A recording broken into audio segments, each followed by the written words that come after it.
Welcome to the church library. Draw up a chair and join us as we sort through these stacks of old books. I'm Marissa Burt.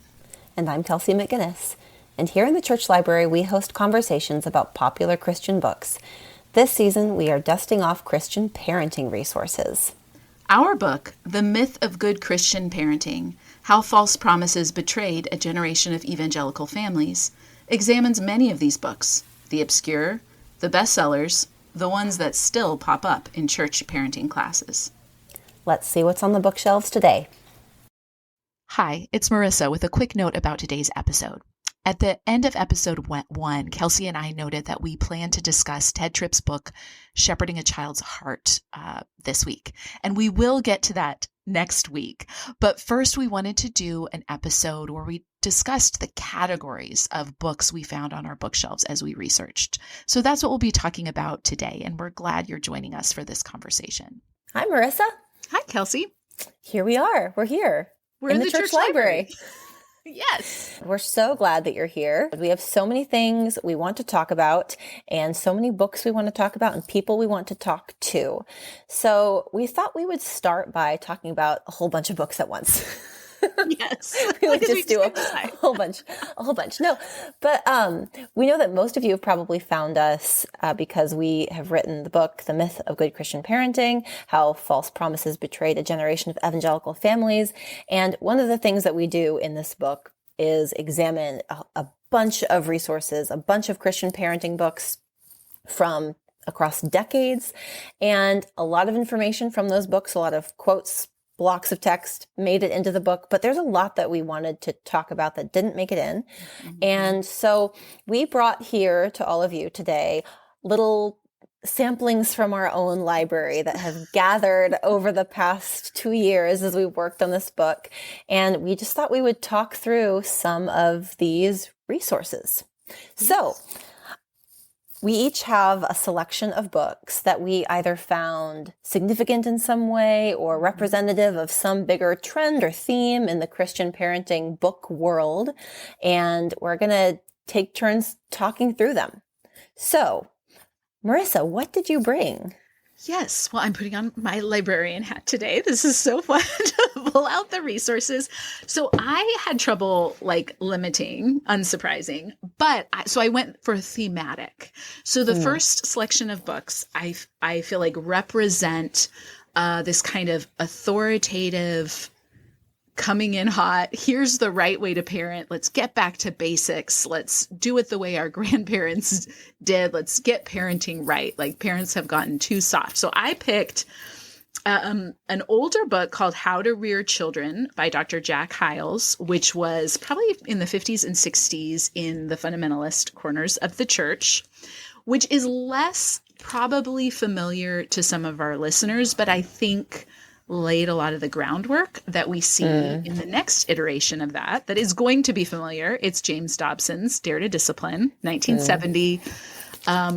As we wrote our book, it was kind of a benchmark for us in the historical survey. We cover a lot of historical ground, but this is one where the market really is born for explicitly Christian parenting resources in a unique way. So I included that one. And then I picked up one that I think is kind of the cousin to James Dobson's Dare to Discipline, the more contemporary cousin, and that's John Roseman's Parenting by the Book. And I think all of these authors, preachers, teachers have a very similar rhetorical style that matches across the decades.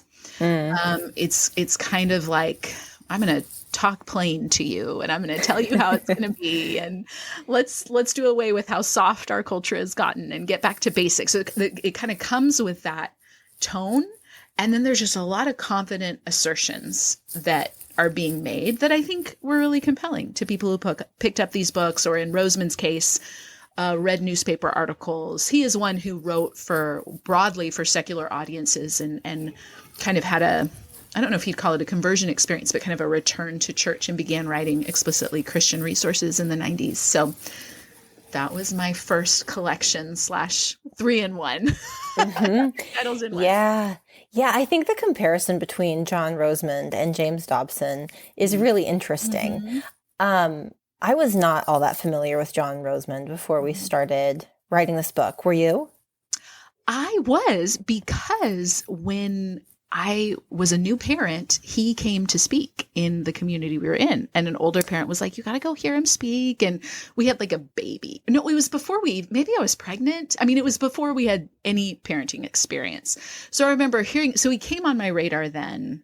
I don't know how widespread he was beyond that at that time, but I think he's grown in prominence in Christian circles because he's written 2 or 3 explicitly Christian books, I think. But you weren't familiar with him. But he's like a syndicated newspaper columnist too. So I think he was big in the 80s and 90s. Right. Well, I think if I was familiar with him, that was how. I kind of thought of him as a little bit of like a conservative pundit kind of character. Yes, exactly. But the comparison is interesting because I do think there's a real similarity in tone when you read his books and you watch some of like the Dobson tapes of him teaching. There's that kind of like frankness and like, this is common sense parenting, you know, and they deliver with this humor that, I think it's their way of sugarcoating some really harsh advice. Yes. Well, and both of them they both are psychologists. Yes. And then rejected the field of psychology. And so kind of brand themselves as like, we see the flaws in psychotherapy and kind of are paving this way back to common sense parenting. So it's interesting. I wonder if they ever interacted or spoke about each other. I didn't come across that in any sense, but. Yeah, I don't know either, but that's an interesting comparison. Yeah. What did you bring? What's your first selection? So my first selection is The Christian Family by Larry Christensen, which came out the same year as Dare to Discipline. And so I think in the evangelical imagination, this book does not loom quite as large, but for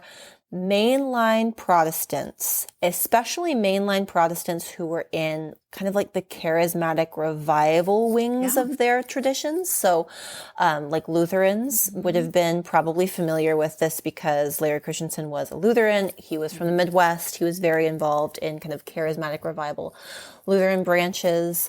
And, you know, this book was incredibly popular. It sold very well.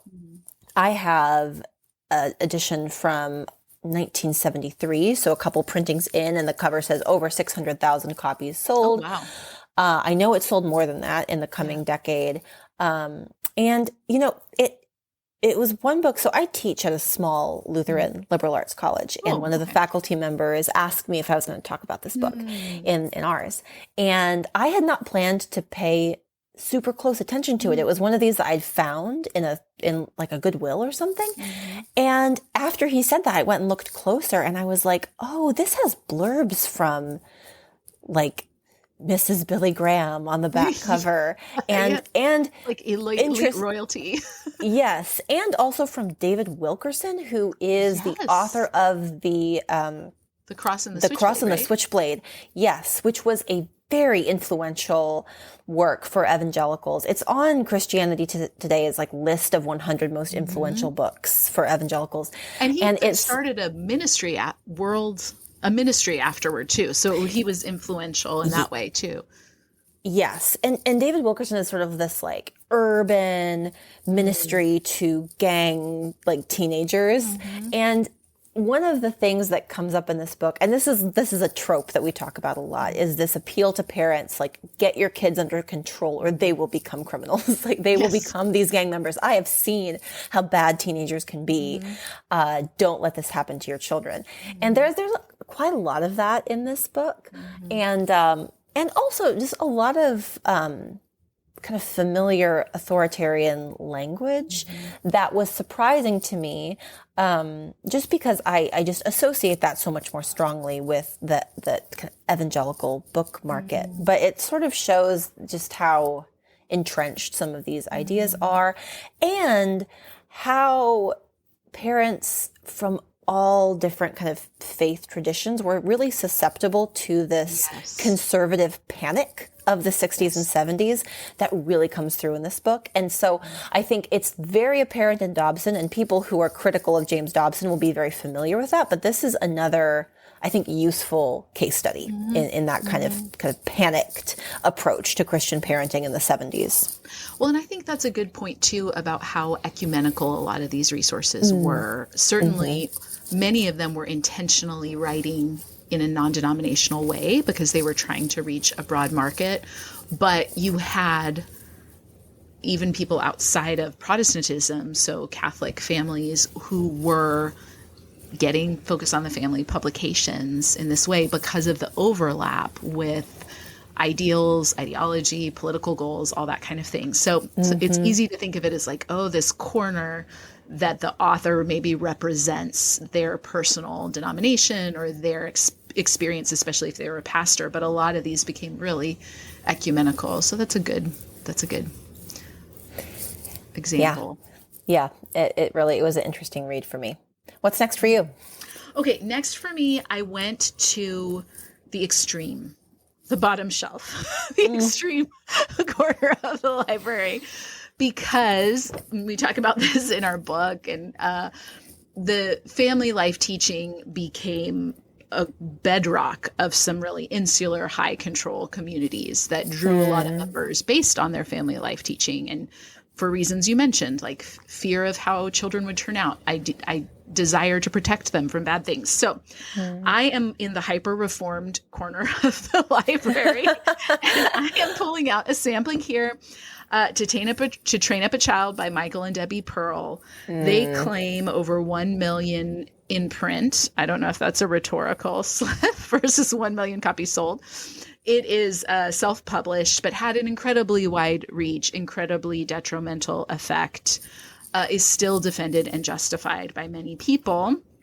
And I brought it because I think all three of these resources were consumed by what we might think of as a smaller fringe base, but the authors are really taking the same principles and applying them quite consistently in ways that should make people uncomfortable who are maybe okay recommending some of the what we might think of as more mainstream resources, because these authors, the principles align, some of the same beliefs about a child's sin nature and corporal punishment and a parent's authority.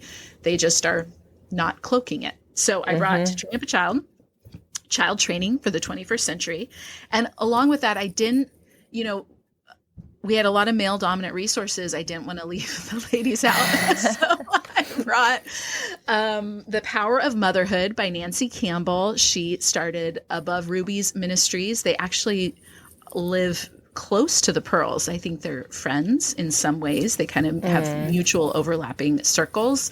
And I also brought Raising Godly Tomatoes by L. Elizabeth Kruger. Loving Parenting with Only Occasional Trips to the Woodshed. So these three resources are all self-published and yet found really widespread audiences via homeschooling, home educating networks of the 80s and 90s and even to today.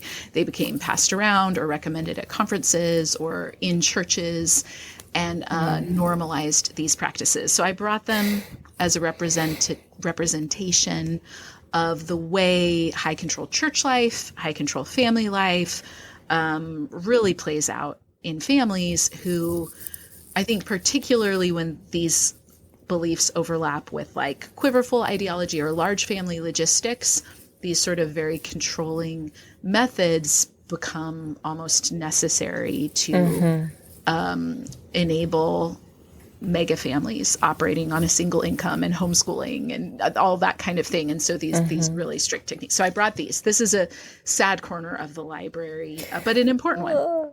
Yeah.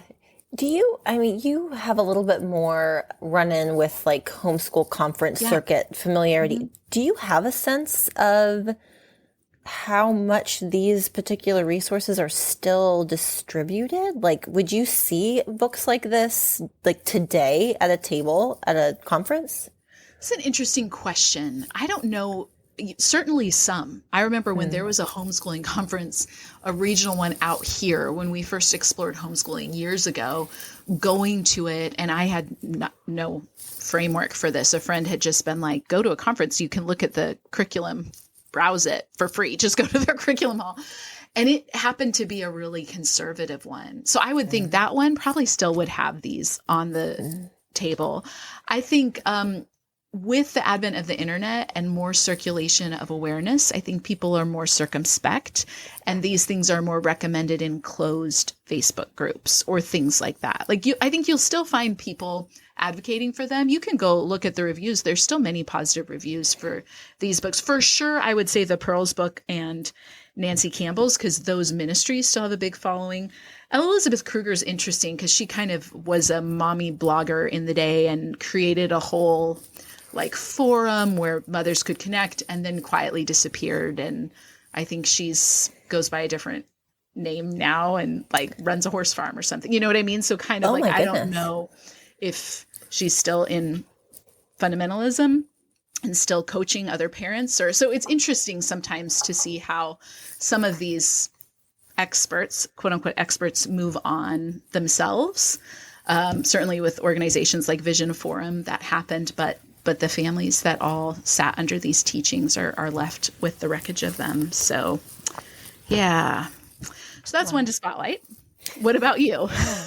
So the next one I have is The Strong Family by Chuck Swindoll, who was a very influential megachurch pastor in the 80s and 90s. Yeah. He had radio shows. He was he was a pretty major figure and kind of a intentionally outwardly apolitical guy.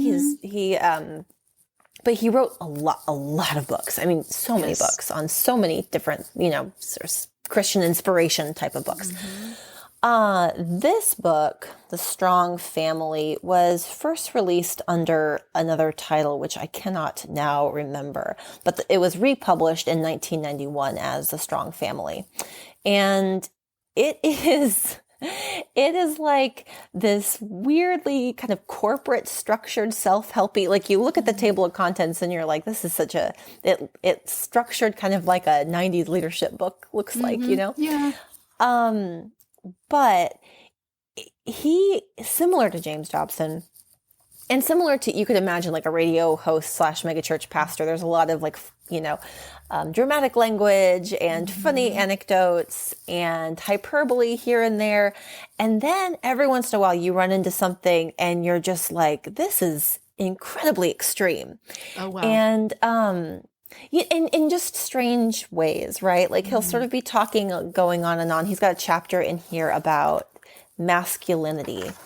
And all of a sudden, he's like going on about how women's underwear are too gender neutral these days. Like it's it's very strange. I want to say what is happening? He's talking about like a Calvin Klein underwear ad and how it's like subversive that these women are wearing like underwear that don't have lace and satin. I'm like, I'm sorry, what? What is this? We're having a different conversation in this generation, in this decade. Yeah. And so it's funny to me because so originally published in 1988, then 91. And so it carries with it, even though this is 20 years after Dare to Discipline, it carries with it so much of the same cultural panic about the kids these days being bent against authority. And there is a lot of language in here about, as a parent, your number one job is to preserve your authority in your household at any cost. There's a line in here that ended up in the book about always choosing the principle over the person, that in the context it's in here, I found really disturbing and sad. And I thought about it, reading it, and I thought, I can imagine a preacher landing on that line. You have to choose the principle over the person.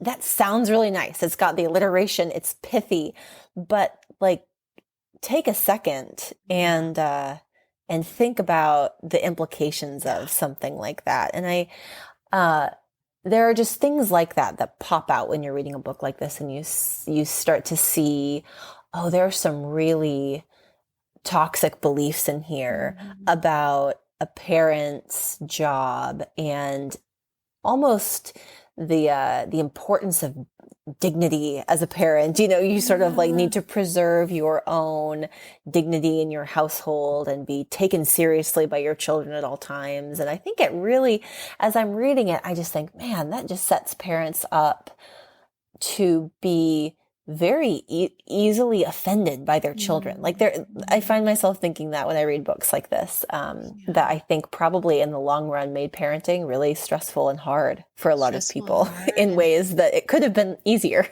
Yeah. And just thinking of, as we researched and wrote the book, we surveyed and interviewed a number of adult children and parents, and certainly have interacted on social media with many more. And a lot of parents understood that assignment, and it's heartbreaking. They chose principles over people and over their own children in many ways. And wow, that's a lot of betrayed trust, because I think of a lot of parents, picking this up because they're worried. And I think it's, as you mentioned, Kelsey, it's funny to see how different some of the social concerns were, or how out of place they feel when you're reading this 20 or 30 years later. But the formula is the same of social concerns over different things, and a fear of how children might be influenced, or how children might turn out wrong or bad. And then when the stakes become, if they do choose the principle over person, it's heavy. Yeah. And I think it's especially striking because Chuck Swindoll was a very mainstream figure for evangelicals. I think I remember listening to him on the radio on the way to school. Yeah, like he was very mainstream, very kind of normie evangelical guy. And I think it just beloved. shows. I think he was beloved as a pastor to many. Yes. So mainstream, but you still see some of these destructive ideas. Ideas. Yeah. And worth mentioning that certainly in the beginning, a lot of these resources were and continue to be written by pastors primarily. And then that shifted a little bit. We have a lot of women beginning to write them in the 90s and 2000s. But pastors, there almost was this sense of like, if you're a pastor and have a speaking circuit, and especially if you're on the radio or on TV, at some point you'll write a parenting book. Was kind of what would happen. Because they were marketable. They're so marketable. Once that market was identified by James Dobson, it was like, oh, people will buy these books. People want Christian parenting advice. That just set up this incentive structure for people who had any kind of spiritual authority over a church community to write about parenting. And then it could get really specific. Like now we'll have a book about how to parent boys or how to parent girls, or how it could just continue to, or now teens. And it was kind books of for moms, books for dads. But let's do all of this. For sure. All right. What's next for you?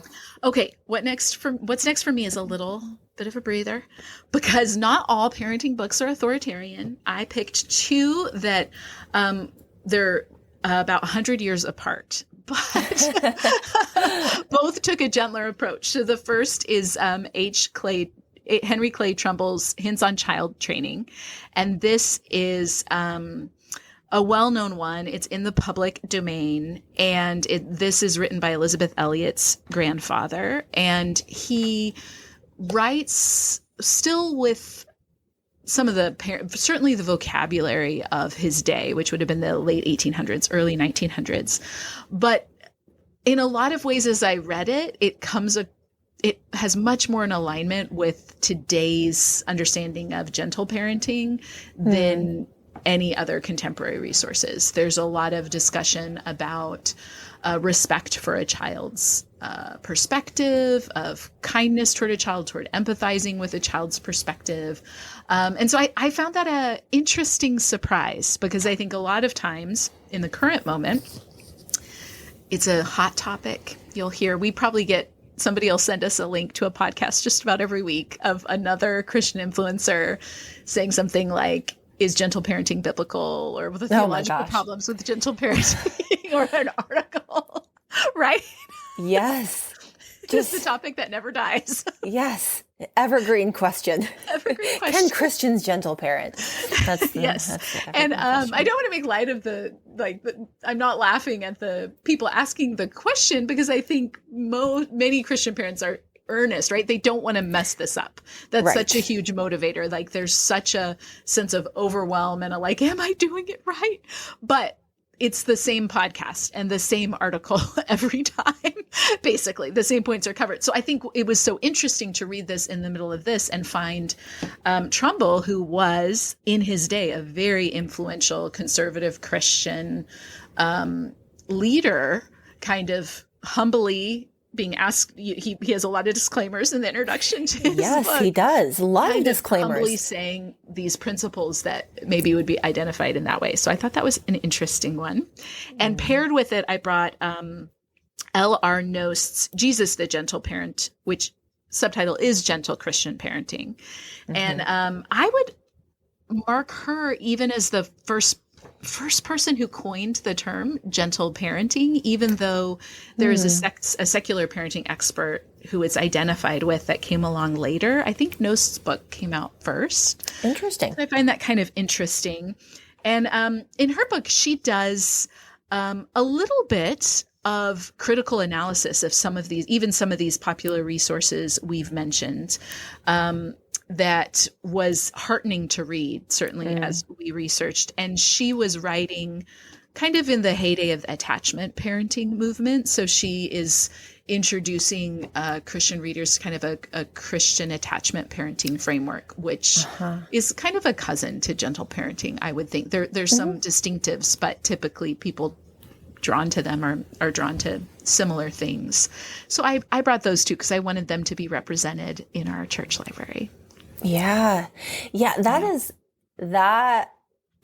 is a fascinating comparison that I think is underappreciated in the way we talk about Christian parenting, especially the way contemporary Christian parenting books talk about parenting, because these principles that have really been standardized among evangelicals since the 70s, late 60s, early 70s, are very different than what Victorian Christians would have been practicing. So Trumbull is writing during this huge surge of thinking about the value of Christian nurture in the home and of a real pushback against more colonial era authoritarian strict parenting practices. There is this whole swing away from that and toward thinking about giving children a lot more autonomy as human beings and leading through modeling.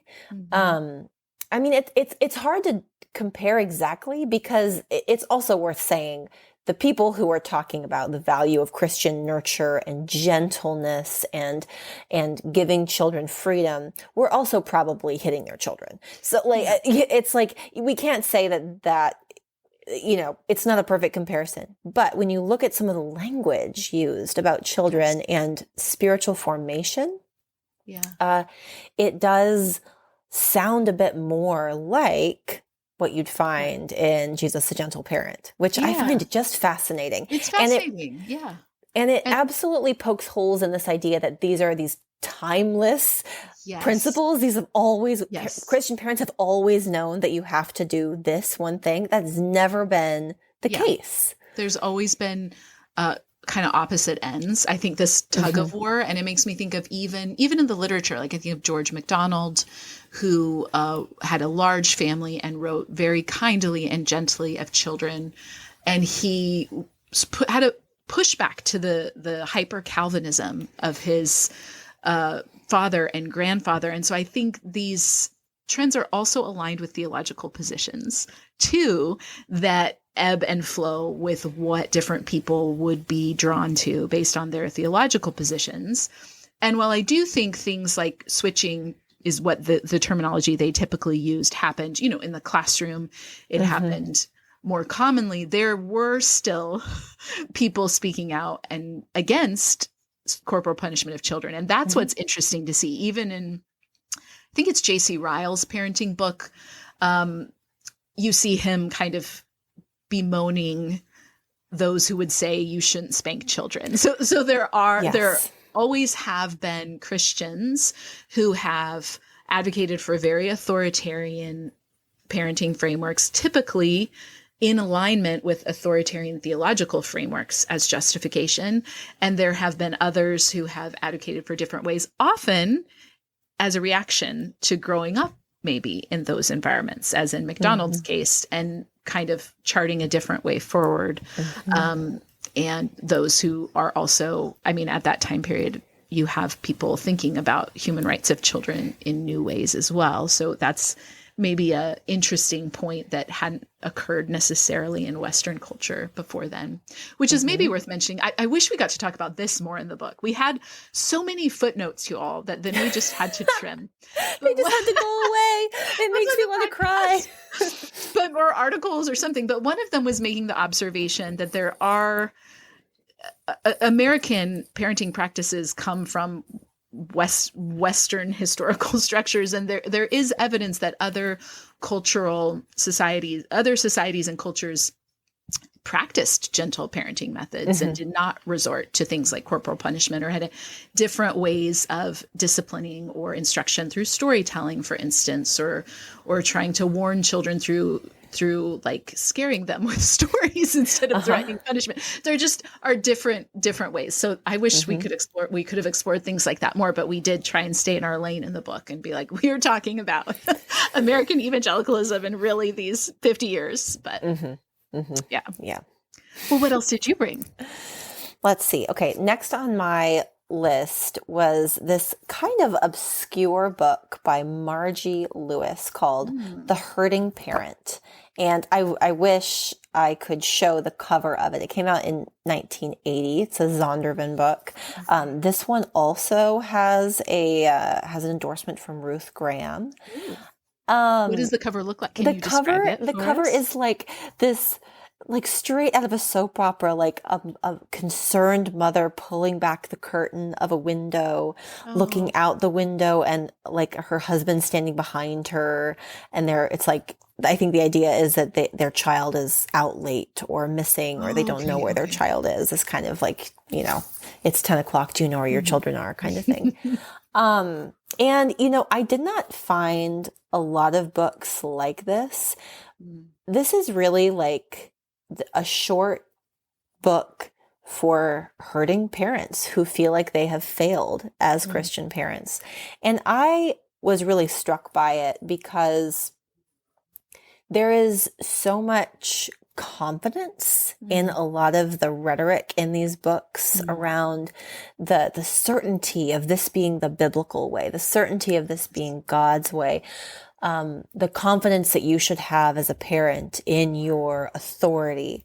And this book really is like, hey, you know what? Sometimes things don't work. Sometimes things don't work out the way you think they will.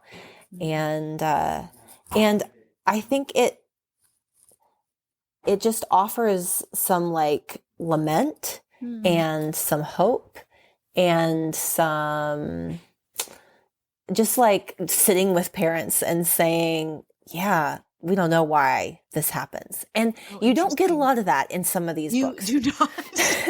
And it really depends on the one, but sometimes the impression you get is if something goes wrong with your kid, it's something you did. Yeah, like if your kid walks away from the faith, it's something you did. Sometimes there's lip service, like, sometimes in families, there's a child who strays and, you have to stay the course. But most of the time it comes across as lip service, but that's not what this book is. So I appreciated finding this book. I thought it was really interesting. There is some stuff in it that is sort of like kind of, the way that this book talks about, what it's like to have a child who struggles with addiction or with like sexual promiscuity or things like that I find a little bit dated and cringy now, but it does come across as very earnest and trying to counteract some of the hyper confidence. And maybe a rare unicorn that is acknowledging that this sometimes happens. Because I think a lot of these, as I read them, often they're marketed to young parents of young children. So the thought of what will happen in adulthood is very far off. And it's almost presented as like, but we all know if you do this right, you will succeed. And so even the fact that it exists as a sense of like there are parents struggling with this rather than the typical kind of shame and isolation that comes. Because I think if your whole community is believing this too, there can be a lot of isolation if you're like, it didn't work, or it was hard, or my child didn't follow the rules or whatever. So yeah, that's interesting.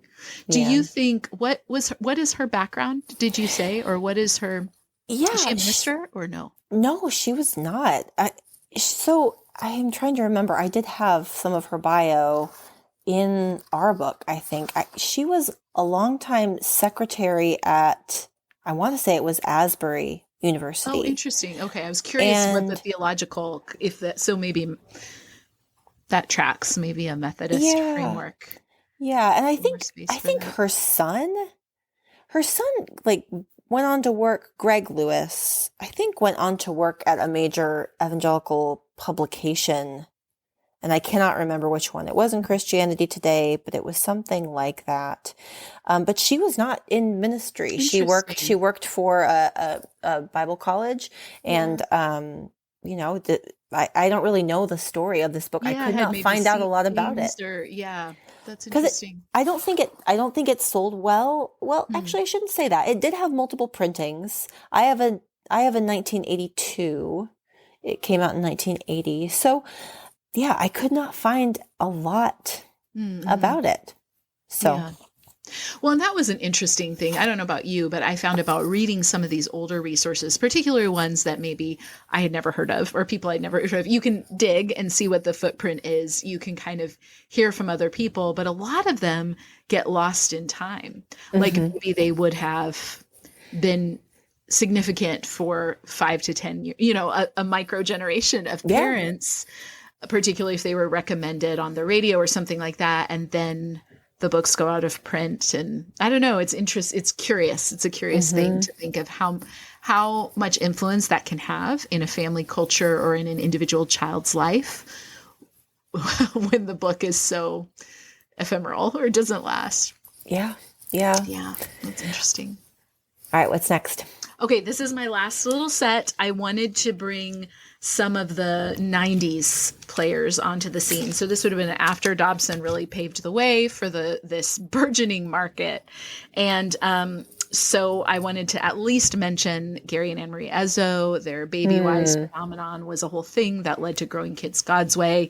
I think hundreds of thousands of families formed, and they, I think, interestingly, really built an empire that was quietly all-encompassing. I think families who were all in, like parents who did it grew up to be Growing Kids God's Way coaches for other parents. And so it kind of self-perpetuated in a really significant way for a lot of families. So I want to mention them. And then also Tedd Tripp's Shepherding a Child's Heart, which I'm sure we'll talk about more on the podcast and have talked about at length on our social media channels. But because it was so influential and still is. A lot of these books retired or even are retired, or even James Dobson, moved more into political spheres. So while his parenting books still hold traction in some circles, or I just heard from a pastor in Brazil who was saying they're still very popular in Brazilian bookstores and churches. Dobson's books are still recommended. I think in American evangelical audiences, they're less so. Maybe an older generation would gift them to a young parent, but Tedd Tripp's book is still widely recommended to young parents. So worth examining. I'm always harping on this on social media, also because I think I note him as when the nouthetic counseling, ACBC, biblical counseling movement really began to show up big time in Christian parenting resources. It did a little bit in a few resources before that weren't as popular, but this one really brought that and set the stage for that. And I think the follow-up, Don't Make Me Count to Three by Ginger Plowman. Another one, I just saw it this week, someone recommending her Wise Words for Moms to 150,000 followers. Oh my goodness. So Ginger Plowman's Don't Make Me Count to Three is still also hugely popular. And she talks about how she built it all around Tedd Tripp's Shepherding a Child's Heart. So these are definitely companion books that I would say still are really, really influential in mainstream Christian parenting circles. Yeah. Can you just, for listeners who are not familiar with what nouthetic counseling is, can you describe what that is? A dangerous question. I will limit myself to this. So, nouthetic biblical counseling nouthetic counseling was coined by Jay Adams, who in the late 1960s, 1970s, around the same time, all of this was happening so many things were happening. And we do talk about in the book, all these things came together at just the right time. Yes. He also was training to be a psychologist, was frustrated with what he saw in psychology, and determined that really we needed the Bible alone as the authoritative manual for life, and set up a whole framework for that. And started a program at Westminster that is still ongoing. That's where Tedd Tripp studied under Jay Adams. He credits Jay Adams and some of the other nouthetic counseling leaders. John MacArthur's church also is one of the and the Bible College and Seminary that are associated are one of the big locations where biblical counselors, nouthetic counselors, they don't go by nouthetic counseling anymore, but I use that term because that's the origin, and it gets confusing. I think they've opted for biblical counseling now, which I think a lot of people who want to go see a Christian therapist, like a licensed mental health counselor, can see biblical counseling and think, oh, that's what that is. And it's really not. It's actually in opposition to psychotherapy, and usually views that as secular. So really it's the Bible alone. I'll cut it off there. But maybe not. But as a result, what shows up a lot are these frameworks of how do you take your thoughts captive? How do you identify sin? How do you put off the wrong behavior and put on the right behavior? And so there's a lot of charts and systematization to do that, offered to counselees. And so when it shows up in parenting manuals, it's very much parents employing that with their children. So how do you kind of modify your child's behavior according to these biblical counseling metrics of what's sin and how you can have the right behavior and stop doing the wrong behavior? And it's really catechizing children into a very specific worldview that, interestingly, here's the other and last tidbit I'll say. That interestingly, one of the other fathers of nouthetic counseling is John Broger, who went on to develop psyops for the U.S. military, which I find so fascinating because there is very much a rote thought control about these frameworks and a behaviorism that I don't know if effective is the correct term, because there are a lot of implications and a lot of fallout from it, but utilitarian. That's what I would say. Utilitarian. Utilitarian. That's good. That's a good term for it. Oh man. Well, speaking of psychology, though, my last selection is Boundaries with Kids by Henry Cloud and John Townsend. And readers may recognize those names because they are the authors of Boundaries, which was like a best-selling, still is. And there are like many iterations of boundaries, like boundaries and marriage. I mean, you can buy boundaries for teens, boundaries for marriage. Yeah. Yes, absolutely. And they've really spun that out into like a whole empire of its own. Yes. But I think one thing that was a little bit groundbreaking at the time that Boundaries first came out was it was really an attempt to do not what Dobson had done, which was say, hey, mainstream psychology is hurting us. It was this attempt to really fuse mainstream psychology with a Christian worldview and say, hey, actually, there are some principles here that are really useful. And in fact, we can kind of bring them together in a useful way with the way we think about ourselves and our relationships in particular, this idea of boundaries and relationships. And so I think Boundaries was recommended to me as a college student. Yeah, I was going to ask if you read it. So many people who have read this book. Right. Honestly, I don't remember. It was kind of like mind-blowing, right? Because within structures of evangelicalism, this was sometimes the first time people were hearing the concept of boundaries at all, period. Yes. And I think that really was groundbreaking for a lot of people. Honestly, I do not remember much about the book at all. Like I know I read it and I don't remember much about it. I think it felt very sort of like, okay, yeah, that seems to make sense.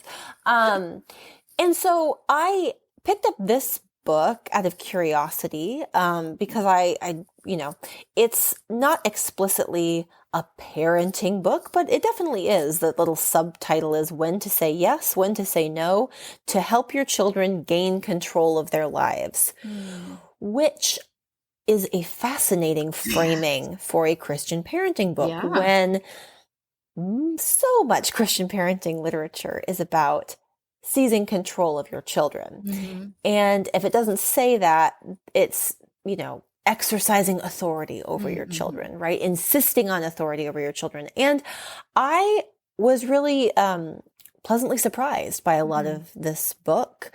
And it shows up in the chapter in our book on children and autonomy and personhood, because there's a lot of language in here about helping children assert their own autonomy within the boundaries of the home. And they do a lot to try to give parents a healthy framework for letting children be their own people and not taking on their emotions or not, there's all of this, now the big thing is emotional regulation. There's a lot of that talk among like parenting TikTok and Instagram and stuff. And they talk about that kind of thing in here. And it's not a perfect book by any means, but as we were writing, I would definitely keep my eye out for books that I would say, maybe not like outright recommend, but would say, hey, there's some signs of life here. There's some signs of trying to move things in a healthy direction.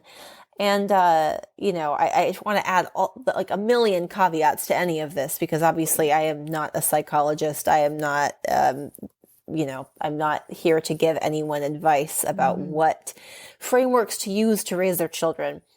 But I was pleasantly surprised by how much respect they seemed to have for children in this book, which is sorely lacking in a lot of the books that we read. Yes, for sure. Well, and something we include in the appendix of our book and are going to, I think, if we get the green light from our publisher, include as a freebie for pre-orders, is a tool for evaluating resources so that you can kind of ask questions about different resources. And one of them is how are children depicted and what language is used to talk about children. And that's not like a therefore keep or therefore toss this book, but one of a couple dozen questions where you can kind of begin to say, does this have a lot of green flags? Does this have some orange flags? Is it all red flags? To consider whether it might be nourishing. So that's always heartening. And there were some, it's worth saying, we did read some that were heartening. There were some that were really bucking the trends of Christian parenting, probably in costly ways. Last question for you, Kelsey, before we wrap up.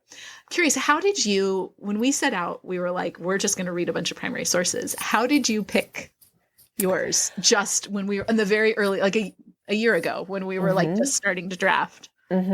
So I did a couple things. I went to a lot of thrift stores, like a lot of Goodwills, a lot of like half-price bookstores, a lot, and just looked through any of the nonfiction shelves. Yeah. That's where I found some of my really obscure titles that I have that I'd be happy to talk about another time. There's some really obscure ones that I'm glad I found because I'm not sure they were obscure at the time. So I did that. I asked around. I tried to ask a lot of people, especially a lot of older people who, might remember. I looked at, I kind of combed through the Christianity Today archives and just kind of looked to see like if there were any lists of new releases or, op-eds on parenting that cited books, or who were they quoting to talk about parenting or even education or stuff like that. So I try to get a sense of who was writing about this and the inner circles of people around them, if that makes sense. So it was definitely an imperfect process. I don't want anyone to think that we're claiming we've read everything. Yes. It is impossible. It is impossible. Yeah. And there are certainly some titles that we will have not gotten to or not found. And there are certainly many that were, like you said, so ephemeral that might have been really influential for a couple of years and then went away. Mm-hmm. But I tried to get a combination of the really big ones, James Dobson, and then some obscure, some middling ones, and also from different time periods in there too. So I wanted to get a couple that were just before James Dobson to see what was happening just before that real boom that we saw in the 70s. Yes. So yeah, that was kind of my process. How about you? Yeah. Similar. I mean, I think some I knew from the outset I wanted to read for the project, and others, as we began talking about the project online, sometimes people would be like, this one, are you going to do this one? And if I hadn't heard of it, often I would add that in if I heard from it from a couple of people. But I did a lot of just combing top 100 lists online and looking at some older ones, like in the Wayback Machine, to see what were the top 100s, and certainly looking at ones that are still highly reviewed or highly ranked, highly starred on websites to try and find them. I ordered way too many of them before I realized many of them are available digitally. So I ordered them all used, but still. But yeah, it was interesting to find some of the obscure ones, or to find ones that then would cite each other. I loved getting the hard copies though, because you could see the covers, you could see some of the endorsements, some of those little details that gave you a sense of, oh, who was endorsing this, and who were the big endorsement names at that time. And I agree with you. It was impossible. We couldn't read all of them, but often you got a pretty quick sense. You dive into a book. Many of them were very repetitive. Mm-hmm. And so the ones that covered new ground in a different way stood out for sure. Mm-hmm. Yeah. So yes, many, many books on my library shelves now that I wasn't expecting. Yeah, same. And we're going to spend some time talking in more detail about specific books over the next several weeks and months. And we would love to hear from you, listeners. If there is a book that we just mentioned or did not mention that you think merits a deep dive, please let us know. Our socials are linked in the show notes. If you haven't already found us there, please do. We would love to know what you'd like to hear in the future, because we love talking about these. Drop titles in the comments if there are ones where you're like, oh, please do a whole episode on this book. We love to, because we could talk about all of them to each other probably. So that would be great to know. Yeah. So thank you for joining us here in the church library, and we'll see you next time. Sounds good. Thank you. Bye. We are so glad you've joined us in the church library today. This is Marissa Franksbert and Kelsey Kramer McGinnis. And if you liked what you heard here, we think you'll be interested in reading our forthcoming book, The Myth of Good Christian Parenting: How False Promises Betrayed a Generation of Evangelical Families. You can pre-order it now wherever books are sold, and it'll be on shelves in October of 2025.